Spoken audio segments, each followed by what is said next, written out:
अब फिर एक राजनीतिक खबर ही रखूंगा, क्योंकि जो अभी मंत्रिमंडल का विस्तार हुआ, जो विभाग बटे, उसमें कुछ लोगों को बड़ा दर्द है, कुछ लोगों का सम्मान बड़ा आहत हुआ है। अपने यहाँ एक गाना बहुत प्रचलित है कि गैरों पे करम अपनों पे सितम, ऐ जाने वफा ये जुल्म न कर, और रहने दे अभी थोड़ा सा भरम, कि हम मूल हैं, अभी ये भरम रहने दे। भाजपा में आकर मंत्री बनकर बाहरी नेताओं ने जो सम्मान हासिल किया, उससे पुराने से पुराना भाजपाई भी आज के ज़माने में इस गीत को गा रहा है, भले ही वो मन ही मन गा रहा हो, बाहर ना बोल पा रहा हो। बीजेपी सरकार ने पिछले दिनों 8 मंत्री बनाए थे। जब मंत्रियों के विभागों का बंटवारा काफ़ी देर लटका रहा तो बड़ी सारी कहानियां चली।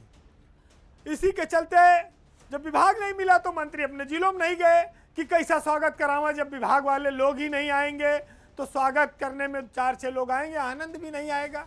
भाई विभाग होना, फिर जिले में जाना, फिर चाय पानी सिस्टम का व्यवस्था होना, वो अलग आनंद है।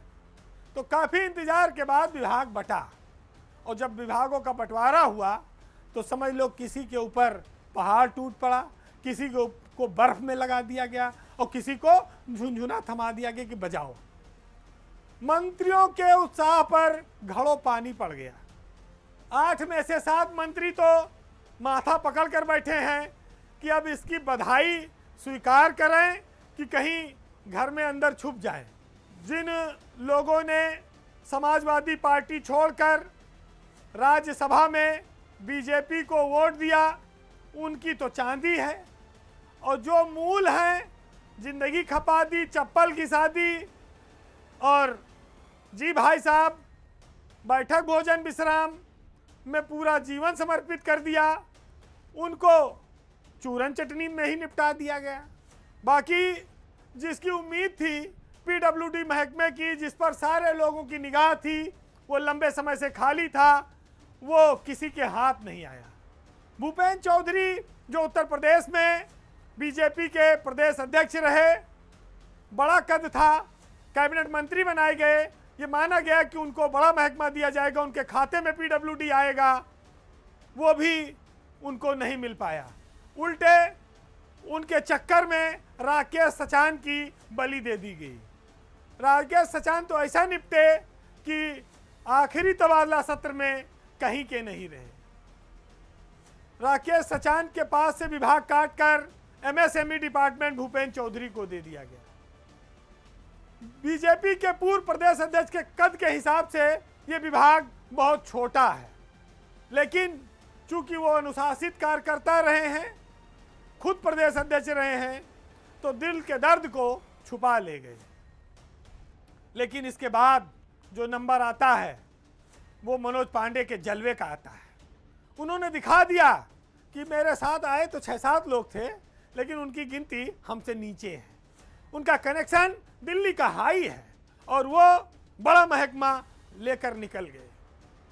बाकी जो बोरा बिछाने वाले लोग हैं वो टकटकी लगाए देखते रहे। सोमेन तोमर की हालत तो और ज़्यादा खराब है।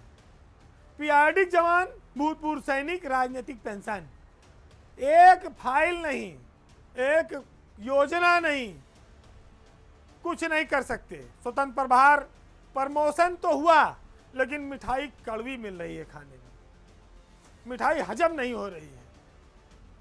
इससे अच्छा सोचते होंगे कि राज्य मंत्री थे, बिजली विभाग में थे, लोगों के घरों में फोन करके बिजली का कनेक्शन लगवा देते थे। जिस जिले में जाते थे महकमे के अधिकारी हाथ जोड़े खड़े रहते थे। यहाँ तो सैनिक जवान आएगा, सलूट मारेगा, चाय पानी तहसील वाले पिलाएं, भैया हमारे पास कोई इंतजाम नहीं है। पीआरडी जवान क्या खिला पिला देगा मंत्री को।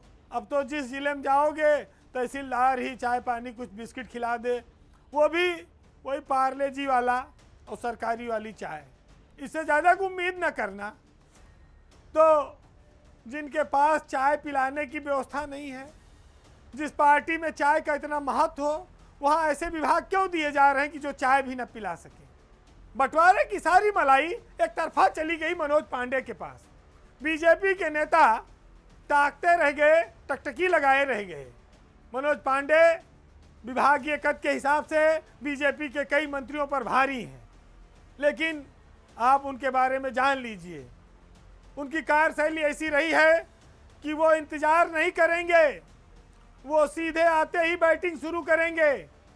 और कर दिया उन्होंने, वो मैच की पहली गेंद से छक्का मारेंगे, क्योंकि उनको पता है कि अब आउट होने का कोई खतरा नहीं है।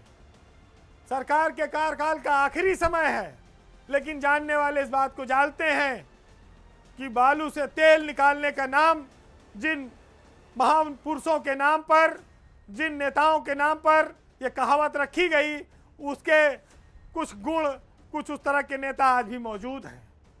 वो असंभव को संभव करके दिखाने की क्षमता रखते हैं। भाई देखिए, जो बलिदान पुराना हो जाता है उसको लोग भुला देते हैं, जो नया बलिदान देके आता है उसको ज़्यादा सम्मान मिलता ही मिलता है।